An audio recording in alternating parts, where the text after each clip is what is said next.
안녕하세요. 사연을 시작하기에 앞서 구독과 좋아요 부탁드려요. 감사합니다. 사연 시작해 볼게요. 저는 남편과 연애 2년 만에 결혼했어요. 남편은 성실하고 착한 사람이었어요. 다만 집안 형편이 좋지 않았죠. 시부모님은 월세에 사셨고 경제적으로 여유가 없으셨어요.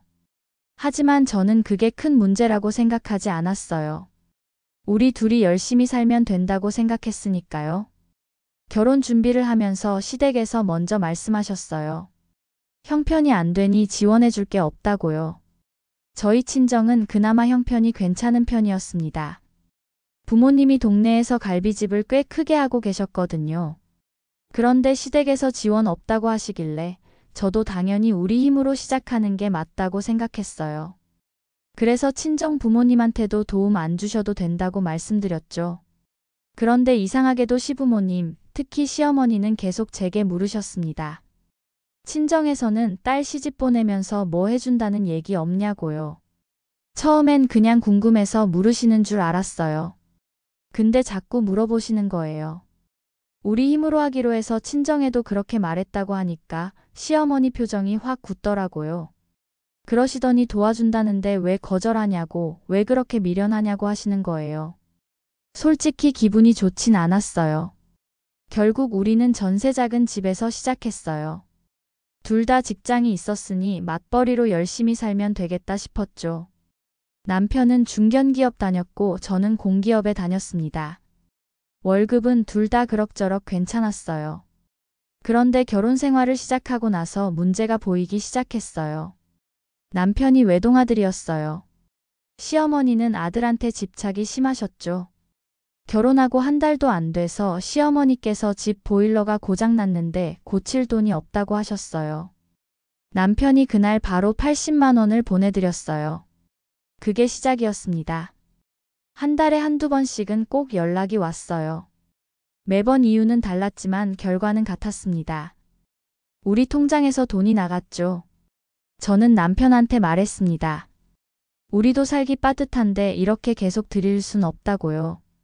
그랬더니 남편이 화를 냈어요. 어머님이 그동안 얼마나 고생하셨는데 이제 자식이 좀 도와드리는 게 당연한 거 아니냐고요. 그러던 어느 날 명절에 시댁에 갔다가 충격적인 걸 알게 됐어요. 시아버지가 술을 드시고 고성을 지르시더라고요. 시어머니한테 온갖 욕설을 퍼붓고 물건을 집어던지고 남편은 그냥 방에 들어가 버렸어요. 저는 너무 놀라서 어찌할 바를 몰랐죠. 다음 날 남편한테 물어봤습니다. 아버님이 원래 저러시냐고요. 남편은 한숨을 쉬더니 말했어요. 아버지가 도박을 한다고요. 남편이 학창 시절에 시아버지가 도박으로 큰 빚을 져서 살던 집까지 팔아서 갚았다고 했어요. 그때 정말 힘들었다고, 엄마가 얼마나 고생했는지 모른다고 했죠. 저는 깜짝 놀랐어요. 그런 중요한 이야기를 왜 결혼 전에 안 했냐고 물었어요. 남편은 이제 괜찮아졌다고 했어요. 근데 그게 아니었어요. 결혼하고 1년쯤 됐을 때 시댁에 갔더니 시아버지가 또 술 드시고 난리를 치셨어요. 도박으로 돈을 잃었다고, 시어머니가 돈을 숨겼다고 소리를 지르시는 거예요. 저는 그제야 알았죠. 시아버지가 아직도 도박을 하고 계신다는 걸요.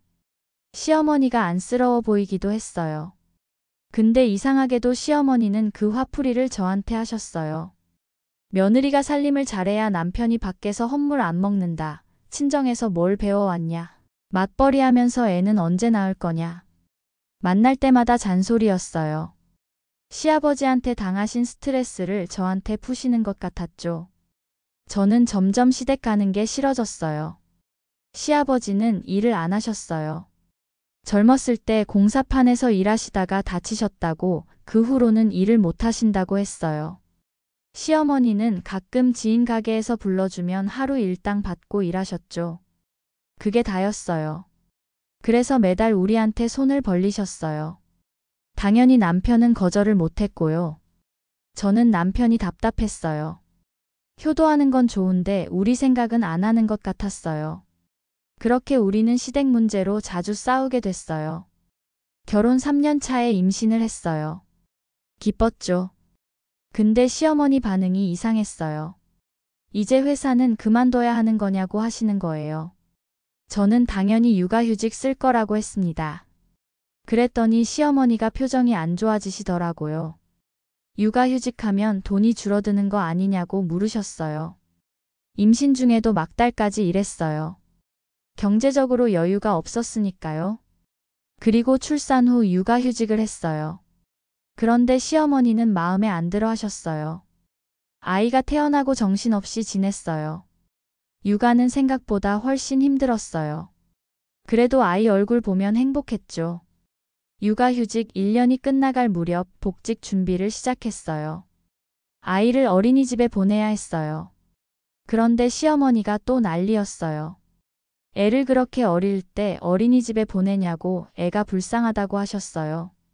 그럼 시어머니가 봐주실 거냐고 물으니까 당신은 허리가 안 좋아서 못 본다고 하셨죠.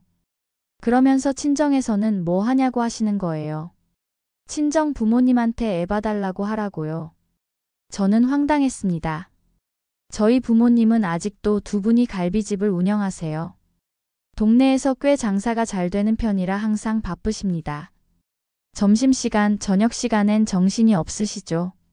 그런 부모님한테 어떻게 애 봐달라고 하냐고 했어요. 그랬더니 시어머니가 그래도 친정 부모가 봐야 하는 거 아니냐고 하셨습니다. 본인은 일도 안 하시면서 바쁘게 일하시는 우리 부모님한테 애 봐달라고 하라니. 뻔뻔함의 극치였어요. 결국 아이는 어린이집에 보냈어요. 처음엔 적응하느라 많이 울었어요. 저도 마음이 아팠죠. 하지만 어쩔 수 없었죠. 우리 부모님한테 부탁할 형편도 안 됐고 시어머니는 봐주실 생각이 없으셨으니까요. 복직하고 나서는 더 바빠졌어요.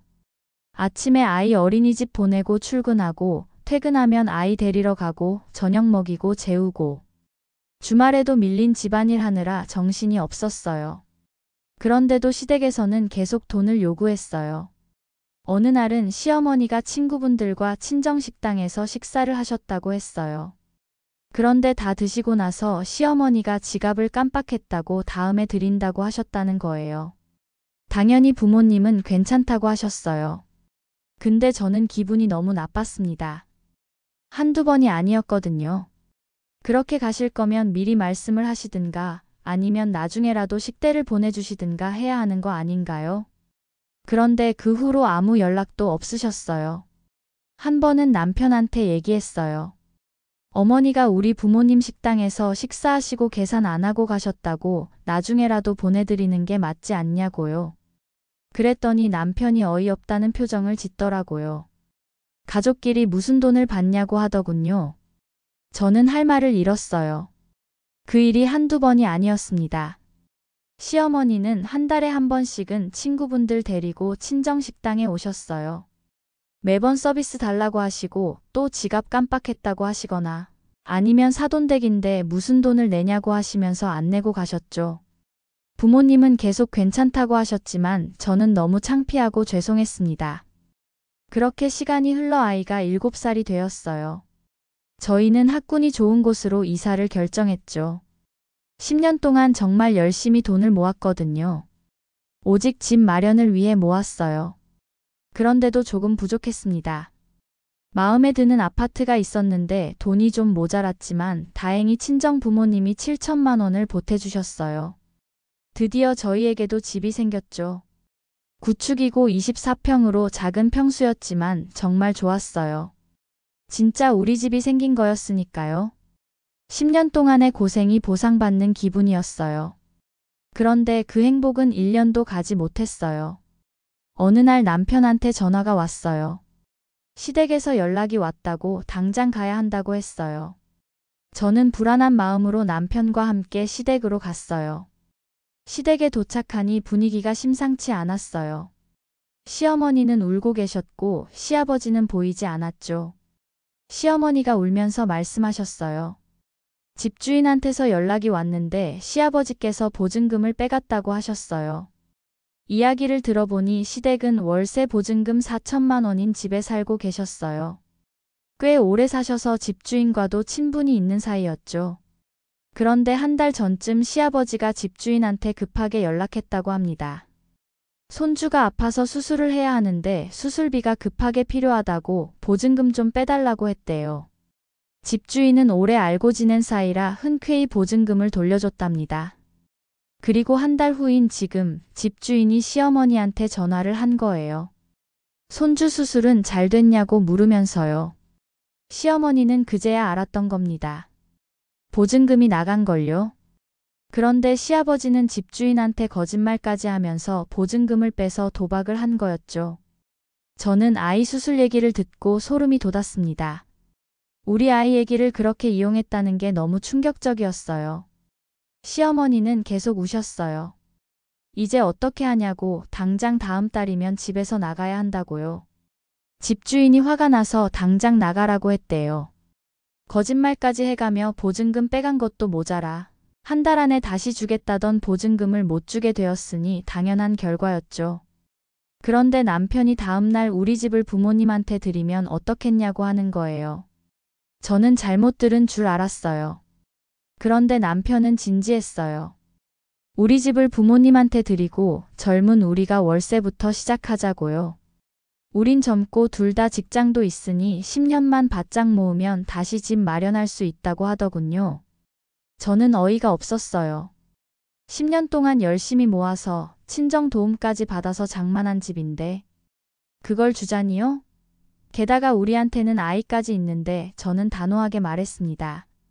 절대 안 된다고요. 남편은 고집을 부렸어요. 어차피 부모님 돌아가시면 다 우리 거라고, 길게 보면 우리한테 좋은 거라고, 젊을 때 고생해서 다시 집 마련하면 나중에 집이 두 채가 되는 거라고 했어요. 그건 말도 안 되는 소리였어요. 시아버지가 도박으로 날린 돈을 왜 우리가 책임져야 하냐고, 우리 아이 미래를 왜 시댁 때문에 포기해야 하냐고 따졌죠. 며칠 동안 우리는 계속 싸웠어요. 남편은 계속 같은 얘기를 반복했고 저는 절대 안 된다고 버텼습니다. 그러던 어느 날 시어머니가 우리 집에 오셨어요. 시어머니는 제 손을 잡고 울면서 젊어 고생은 사서도 한다면서 10년은 금방 간다고 말씀하셨어요. 결국 전 이혼을 결심할 수밖에 없었어요. 이제는 집이 문제가 아니라 제 아이의 미래가 달라질 것 같았거든요. 다음 날 저는 남편한테 이혼하자고 했어요. 남편은 놀라서 물었어요. 이혼까지 할 일이냐고, 집 하나 때문에 이혼하자는 거냐고요. 저는 집 하나가 아니라고 당신의 태도와 생각 때문이라고 말했어요. 결국 우리는 변호사를 통해 이혼 절차를 밟기 시작했어요. 쉽지 않았어요. 재산 분할 문제로 정말 많이 다퉜죠.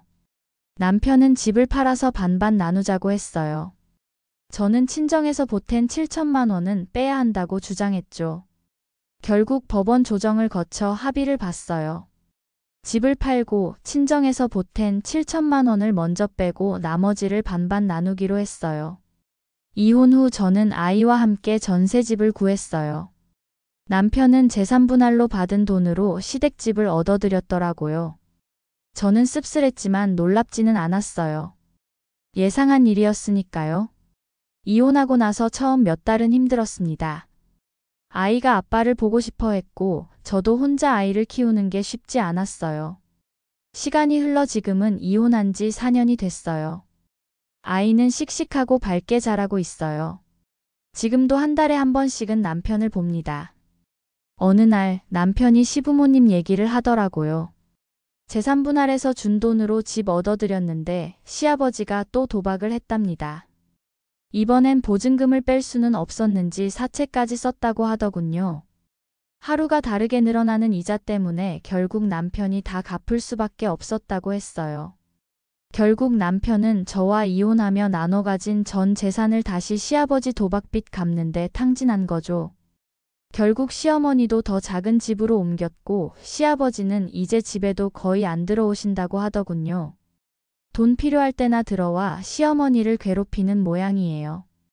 어쩌면 남편이 그토록 어머님한테 애틋한 것도 이해가 되더라고요.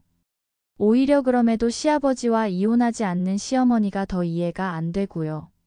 지금도 가끔 남편이 시부모님 일로 힘들다고 어떻게 하면 좋겠냐고 물어요. 저는 답하지 않습니다. 그건 이제 제 문제가 아니니까요. 남편이 선택한 삶이고 남편이 책임져야 할 일이에요. 남편도 언젠가는 깨닫겠죠. 자신의 선택이 늘 옳지만은 않다는 것을요. 제 긴 이야기를 끝까지 들어주셔서 감사합니다. 구독과 좋아요, 알림 설정까지 잊지 마세요.